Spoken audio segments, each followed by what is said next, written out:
I've wanted to come to London for a long time, but probably not for the reasons you think. I planned my whole London trip around one thing, seeing a Premier League football match in person. But before I do, I figured I couldn't come halfway across the globe without seeing the sights a bit first. So come with me as I explore iconic London landmarks like Big Ben, Westminster Abbey, Nando's, and so much more before I watch my favorite English football team.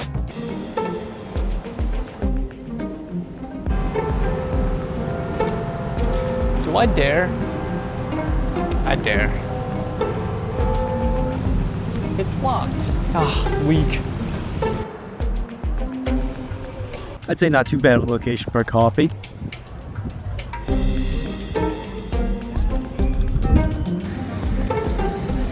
Why is it when I see this, I just think of Friends with Joey? He's like, London, baby. Yeah, that one's for my dad, by the way. When I landed, first thing he texted me, London, baby. Okay, it started to rain here. Thankfully, the guy at the front gate let me go through into Westminster Abbey because it is raining. I do not feel like sitting out here for another 30 minutes until my ticket shows up.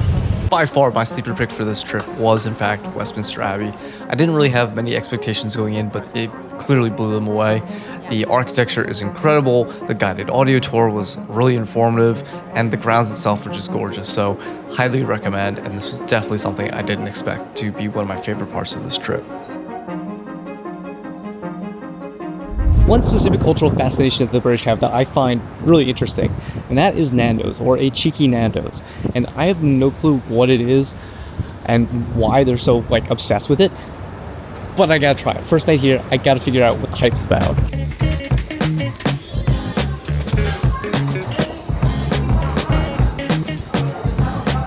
Excuse me guys, first time here, so do you have a recommendation for what's a big first introduction to Nando's? Oh, okay. Yeah. I've heard a lot about it. Okay. A lot of stuff looks good. It's a bit overrated place to. Fair, it's alright. I disagree. Okay. If you want their sort of classic stuff, I did the peri peri. I say chicken butterflies kind of. It's like £6 good. Okay. It's not too cheesy though. It's like 2 chicken breasts. It's not too big, so you want if this side you want to do the sides. That's the side. So okay. I'd recommend very salty chicken. Okay. And the rest are not all that, but they're on us. Good chips, good. Alright, awesome. Thank you guys.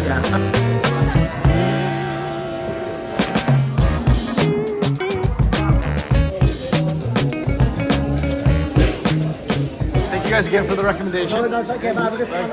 Thank you. Yeah, thanks.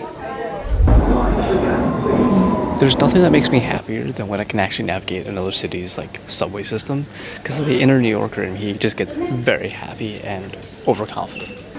It is completely mobbed here, but I guess everything smells really good here, so I guess there's a reason for it. I think the most difficult thing here right now is just that everything smells incredible, and I'm also incredibly hungry. And I know this was by design, but maybe for my wallet's sake, I shouldn't have done that. Full disclosure, this entire section is just gonna be me ogling over incredible food, stuffing my face, and making you jealous, and yeah, I regret nothing.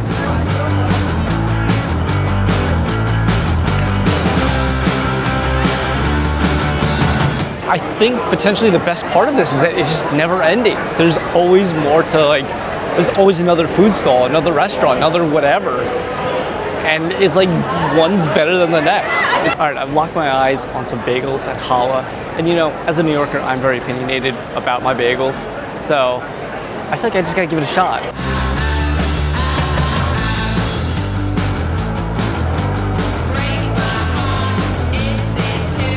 I'm very happy.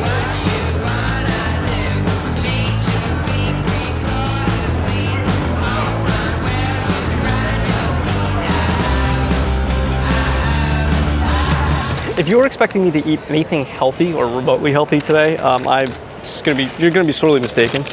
My sweet tooth has definitely won. Oh my God, I killed it. I'm actually ashamed of this, but look at this thing. I am a sucker for bombolini. I've been walking 15,000 steps a day to not eat.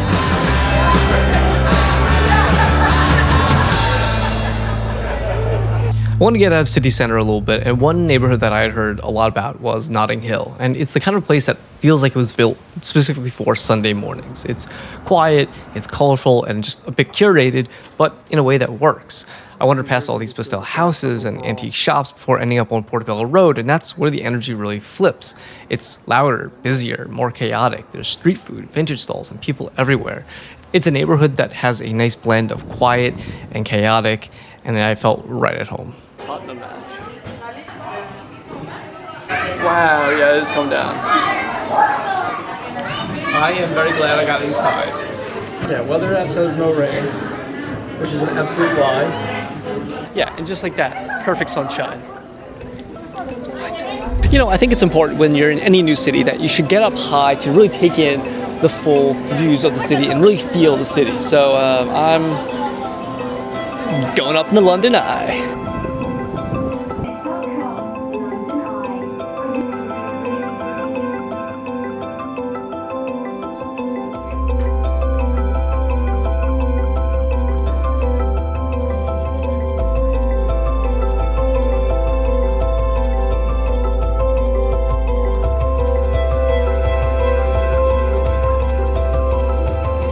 Very happy my master plan of going up and trying to time it for the sunset actually worked out. Things like that don't usually work out for me, so nice pleasant surprise. I will say it was a bit pricey at like $50, but honestly really cool. And I might be just a little biased here. While the London skyline is really cool, I think New York is better. Maybe it's a little biased.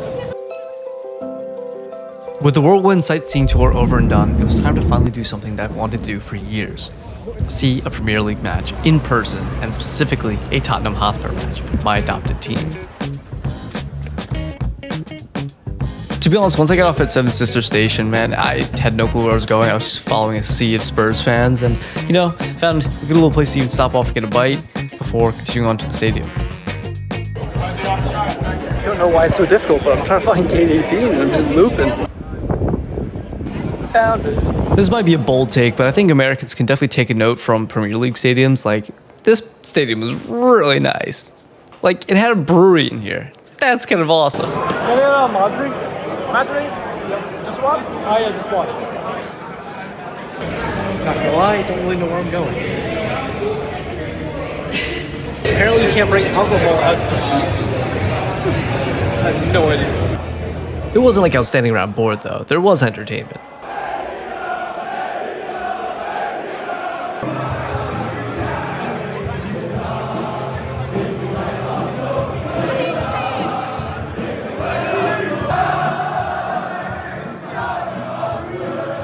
With the beer chugged and my fill of singing done, it was time to actually check out the seats. I am legit at the very top. Honestly though, still a pretty impressive view. Cool.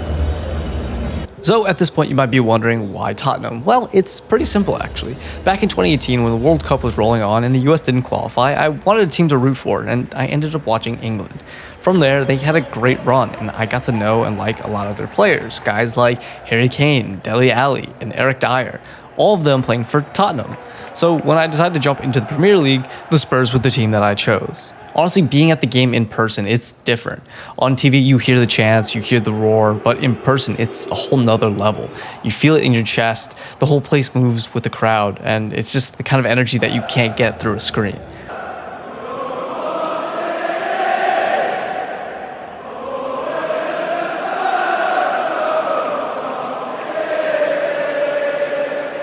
Plus, I think one of the best things that has ever happened to me in my entire life happened at this match. And I heard some dude call the referee a wanker, and my life is complete now. I can die happy.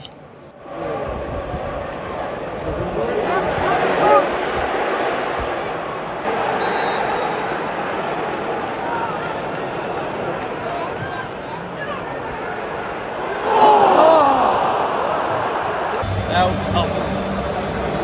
Refs suck that match. Complete shit. Even though we lost to Bournemouth, it was still a lot of fun, and I'm so happy that I finally got to see a Premier League match, a Tottenham match, in person. That's a wrap on my 72 hours in London. I got to explore some of the city's iconic neighborhoods, I dove into the local food scene, and I even got to try Nando's. And of course, I finally got to live the dream of seeing Tottenham play in person. I covered a lot, but there's still so much more to the city, and I'm sure I'll be back. If you liked the video, consider giving it a thumbs up and subscribe for more travel content. And as always, thank you for watching.